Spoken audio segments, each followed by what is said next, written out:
أعوذ بالله من الشيطان الرجيم. بسم الله الرحمن الرحيم. الشهر الحرام بالشهر الحرام والحرمات قصاص، فمن اعتدى عليكم فاعتدوا عليه بمثل ما اعتدى عليكم، واتقوا الله واعلموا أن الله مع المتقين. وأنفقوا في سبيل الله ولا تلقوا بأيديكم إلى التهلكة وأحسنوا إن الله يحب المحسنين. صدق الله العظيم.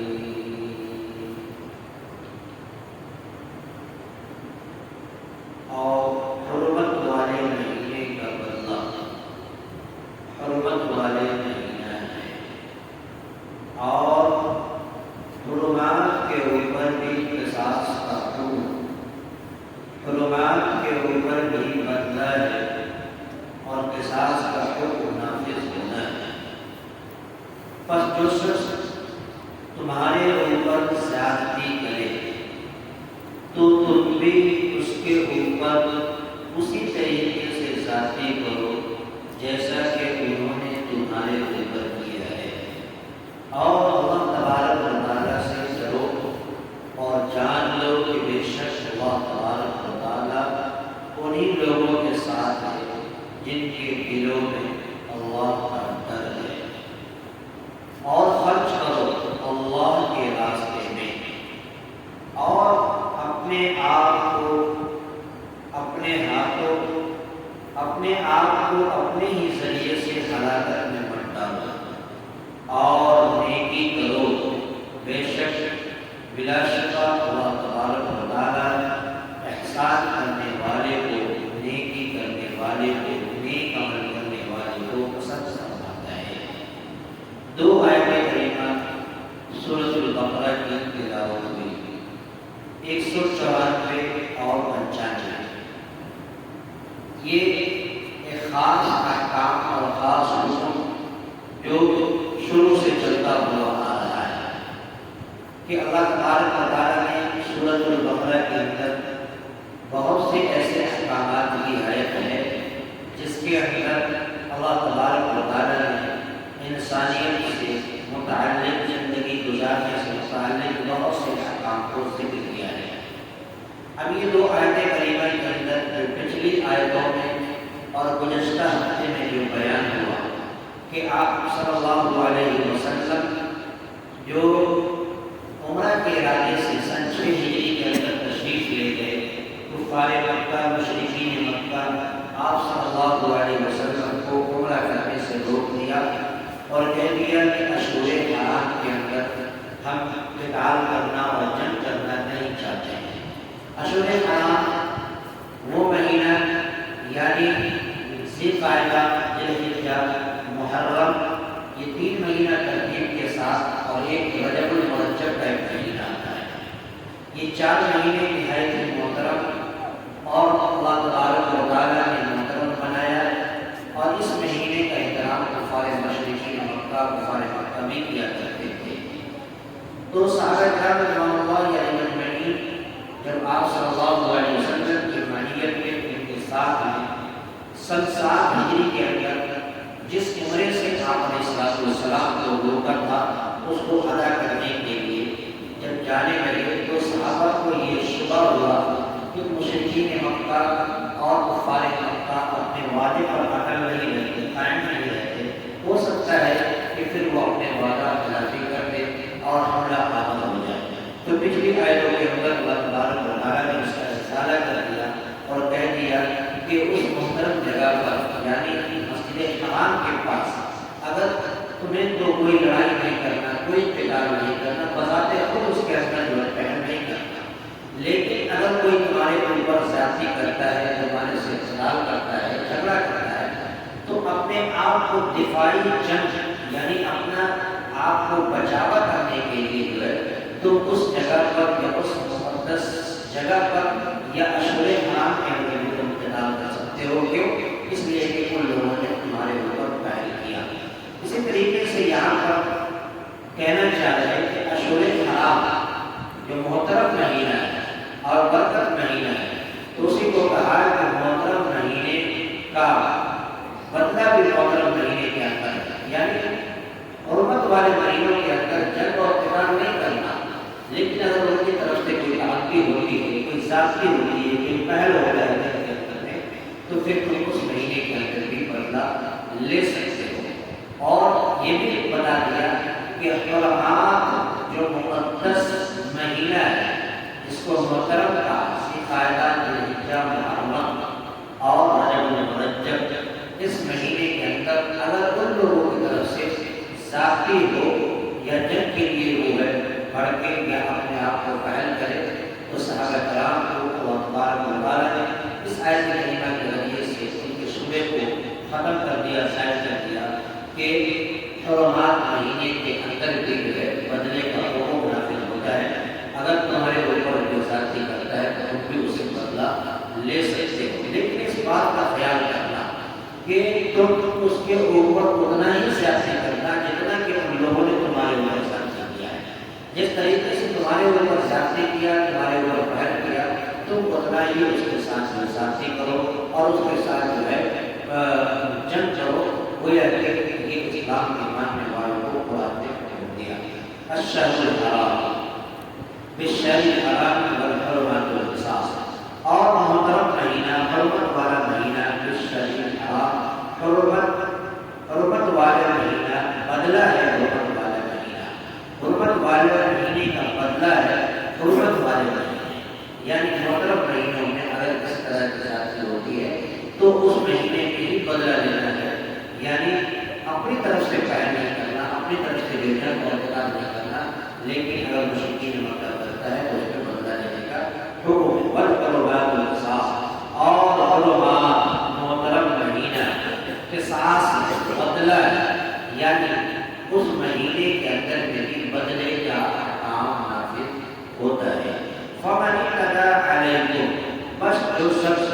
ذاتی کرے تمہارے اوپر ظلم کرے، اپنی طرف سے ذاتی کرے علیکم تمہارے اوپر، فاعتدوا علیہ بمثل ما اعتدى علیکم، تو تم لوگ بھی اس کے اوپر ذاتی کرو، بمثل ما اعتدى علیکم، اتنا ہی ذاتی کرو جتنا کہ تم لوگوں نے تمہارے اوپر ذاتی کیا ہے. واتقوا اللہ، اور ان تمام معاملات کو سامنے رکھتے ہوئے اللہ کا ڈر کرنا ہے، اللہ سے ڈرنا ہے. وَاعْلَمُوا أَنَّ اللَّهَ مَعَ الْمُتَّقِينَ، اور جان لو کہ بے شک اللہ تبارک و تعالیٰ انہیں لوگوں کے ساتھ ہوتا ہے جن کے دل میں اللہ کا تقویٰ، اللہ کا خوف ہوتا ہے. اللہ انہیں کے ساتھ ہمہ وقت ہمیشہ پروردگار عالم ہوتا ہے. اگلی آیت میں کہا کہ تم اللہ کے راستے میں خرچ کرو، اللہ کے راستے میں مال کو لگاؤ، اور اپنے آپ کو اپنے ہی ذریعے سے ہلاکت میں مت ڈالو. یہ دو جملہ ہے یہاں پر کہ اللہ کے راستے میں خرچ کرو. کیوں خرچ کرو؟ کیا خرچ کرو؟ اس کا مطلب یہ ہے کہ اگر جنگ جدال کے اندر مان لیا کہ سواری ختم ہے، پیسے ختم ہے، ساز و سامان ختم ہے، جنگ کے ہتھیار ختم ہے اور جنگ کے لوازمات ختم ہے، تو گھوڑا اور سواری خریدنے میں، جنگ کے سامان خریدنے میں اور دیگر جو بھی راستے ہیں اس میں خریدنے میں جو پیسہ خرچ ہوتا ہے اس میں تم برجن میں حصہ لو، اللہ کے راستے میں مال خرچ کرو. یعنی تمہارے مال بھی اللہ کے راستے میں کھلائے کریمت اللہ کے لیے تمہارا مال بھی لگنا چاہیے. اور آگے کہا کہ اپنے آپ کو اپنے ہی ذریعے سے ہلاکت میں مت ڈالو. اس کا مطلب یہ کہ اپنے ہی ذریعے سے ہلاکت میں مت ڈالو کہ اگر تمہارے پاس مال و دولت ہے تو ایسا نہیں کہ تم مال و دولت کو روک کر اپنے آپ کو مال و دولت میں لگا کر کے گویا کہ آپ ہلاکت میں ڈالو. اس ایسے کریمہ کی لمبی چوڑی تفسیر ہے جو اکثر و بیشتر اور بطور خاص حضرت ایوب انصاری رضی اللہ تعالیٰ عنہ جو ان کا یہ قول ہے کہ اس سے مراد اس وقت یہ آیت نازل ہوئی کہ جب اللہ تبارک و تعالیٰ نے اسلام کو قوت کی، اسلام کو تقویت کی، بول بالا ہو گیا، تو ایسے صورت میں یعنی تمام لوگ یہ سوچنے لگے کہ اب جو ہے کوئی جدال کرنے کی ضرورت نہیں ہے، کیونکہ اسلام کو غلبہ محسوس ہو چکا ہے۔ لہذا ایسی صورت میں لوگ اپنے گھروں کے اندر رہیں اور یہی لے کر اپنے مال دولت اور تمام ساز و سامان کی دیکھ ریکھ کریں۔ تو اس وقت یہ آیت کریمہ نازل ہوئی کہ ایسا نہ ہو کہ تم اپنے مال اور دولت میں رہ کر کے جو ہے ترک جہاد چھوڑو، یعنی جہاد کو چھوڑ دو، جہاد اور قتال کو چھوڑ دو، مکمل تمہارا ذہن جو ہے اپنے ساز و سامان کی طرف لگ جائے۔ ایسا نہ کرنا، گویا ایسا کرنا اپنے آپ کو اپنے ذریعے سے ہلاکت کے اندر ڈالنا ہے۔ اسی طریقے سے گویا یہ چیزیں جو پائی جاتی ہیں تو ایمان والوں کے لیے اور اللہ کے ماننے والوں کے لیے ضروری ہے کہ ان چیزوں میں بڑھ چڑھ کے حصہ لیں۔ جیسا کہ غزوہ تبوک کے موقع پر اللہ کے رسول نے اعلان کیا کہ تم لوگ اپنا مال و دولت لے کر کے آؤ، تو حضرت ابوبکر صدیق رضی اللہ تعالیٰ عنہ نے گھر کا پورا مال لے آئے، حضرت عمر فاروق آدھا مال لے آئے، پھر اسی طریقے سے جس طریقے سے جیسی ضرورت پڑی صحابہ کرام نے اپنے مالوں کو جو ہے اللہ کے رسول کے سامنے لا کر کے رکھ دیا۔ ایسے ہی یہاں پر جب بھی کس طرح کی ضرورت پڑے اپنے مالوں کو اللہ کے راستے میں خرچ کرو، وَأَنفِقُوا فِي سَبِيلِ اللَّهِ، اور خرچ کرو، انفاق خرچ کرو اللہ کے راستے میں، وَلَا تُلْقُوا بِأَيْدِيكُمْ إِلَى التَّهْلُكَةِ، اور اپنے آپ کو اپنے ہی ذریعے سے اپنے ہی ہاتھوں ہلاکت میں مت ڈالو۔ بِأَيْدِي عین کہتے ہیں ہاتھ، یعنی اپنے ہی ہاتھوں اپنے آپ کو ہلاکت میں مت ڈالو۔ وَأَحْسِنُوا، اور نیک عمل کرو۔ احسنوا کی تفسیر دو تفسیر سے، دو طرح کا نیک عمل کرنا، ایک دنیاوی اعتبار سے بھی اور ایک دینی اعتبار سے، ایک معاشرتی اعتبار سے۔ دینی اعتبار سے حضرت جبریل علیہ السلام کی وہ حدیث جبریل حدیث کے اندر احسان، من احسان یا رسول اللہ، احسان کسے کہتے ہیں، نیک عمل کیا ہے؟ تو اللہ کے رسول صلی اللہ علیہ وسلم نے فرمایا کہ ان تعبد اللہ کانک تراہ فإن تراہ فإنہ یراک، کہ تم اللہ کی عبادت ایسے کرو جیسے کہ اللہ تم کو دیکھ رہا ہے، تم اللہ کو دیکھ رہے ہو۔ اور اگر تمہارے اندر یہ صفت پیدا نہ ہو سکے تو اتنا یاد رکھنا کہ اللہ تبارک و تعالیٰ ہمیں دیکھ رہا ہے، یہ احساس کرنے کی۔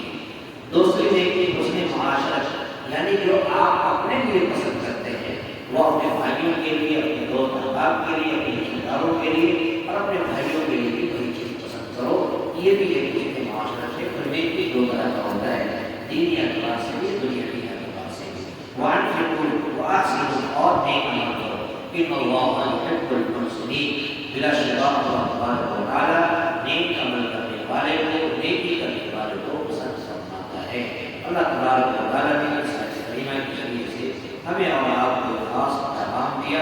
کہ ہمیں اور آپ جہاں تک اللہ کا فرمان جب بھی جاری ہو تو گویا یہ اللہ کے لیے اپنے آپ کو ہمیشہ تیار رکھنا، مال و دولت سے اپنا لباسا ہے اللہ کے راستے میں خرچ کرنا،